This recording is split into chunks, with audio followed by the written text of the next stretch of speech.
حضرت علی رضی اللہ تعالیٰ عنہ نے فرمایا، ادب یہ ہے کہ جب تم اپنے گھر سے باہر نکلو تو جس سے ملاقات کرو اس کو اپنے سے بہتر جانو۔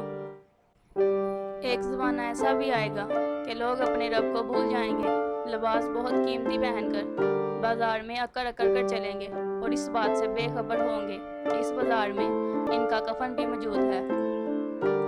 سوائے اپنے رب کے کسی سے امید مت رکھنا اور اپنے گناہوں کے سوا کسی چیز سے خوف نہ کھانا۔